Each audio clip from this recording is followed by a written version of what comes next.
IMDb Indian popular super stars అంటూ list announce చేసింది. ఈ లిస్ట్ లో టాప్ ప్లేస్ లో అంటే మొదటి స్థానంలో ఐకాన్ స్టార్ అల్లు అర్జున్ నిలిచాడు. పుష్ప 2 తో నేషనల్ లెవెల్లో ఆడియన్స్ ని మెప్పించాడు అల్లు అర్జున్. సో పుష్పరాజ్ గురించి అందరూ డిస్కస్ చేశారు. పుష్ప 2 లో అల్లు అర్జున్ మాస్ విధ్వంసం బాక్స్ ఆఫీస్ ని షేక్ చేసింది. అందుకే IMDb Indian super stars rating లో బాలీవుడ్ స్టార్స్ ని సైతం వెనక్కి నెట్టి నెంబర్ 1 గా నిలిచాడు అల్లు అర్జున్. ఇక ఆ తర్వాత ప్లేస్ అంటే సెకండ్ ప్లేస్ లో షారుఖ్ ఖాన్ ఉన్నాడు.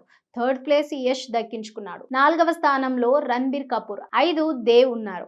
ఇక 7వ స్థానంలో ప్రభాస్, 8వ స్థానంలో రామ్ చరణ్ ఉన్నారు. ఈ లిస్ట్ లో 10వ స్థానంలో దళపతి విజయ్ దక్కించుకున్నారు. ఆ తర్వాత 11 నుంచి 25వ స్థానంలో రజనీకాంత్, దుల్కర్ సల్మాన్, ఎన్టీఆర్, కమల్ హాసన్, మహేష్ బాబు ఉన్నారు. IMDb Indian super stars list లో అల్లు అర్జున్ నంబర్ 1 స్థానంలో ఉండగా ఎన్టీఆర్ 23, మహేష్ బాబు 25వ స్థానంలో ఉన్నారు. ఐఎండిబి ఫేమస్ సూపర్ స్టార్ అంటూ రిలీజ్ చేసిన ఈ లిస్ట్ లో అల్లు అర్జున్ అందరికన్నా ముందు ఉన్నాడు. అయితే ఎన్టీఆర్ 23వ స్థానం, మహేష్ 25వ స్థానంలో ఉండడం వారి ఫ్యాన్స్ ని నిరాశపరుస్తుంది. ఇక ఈ లిస్ట్ లో టాప్ 10 లో తెలుగు హీరోలు అల్లు అర్జున్, ప్రభాస్, రామ్ చరణ్ మాత్రమే ఉన్నారు. మొత్తం 25లో మాత్రమే తెలుగు స్టార్స్ డామినేషన్ తెలుస్తుంది. దాదాపు 5గురు స్టార్స్ ఈ లిస్ట్ లో ఉన్నారు. అయితే రిలీజ్ అయిన సినిమాలు, వాటి ఫలితాలు ఇంకా సోషల్ మీడియాలో వారి క్రేజ్ ని బట్టి IMDb Indian super stars 25 list సిద్ధం చేస్తుంది.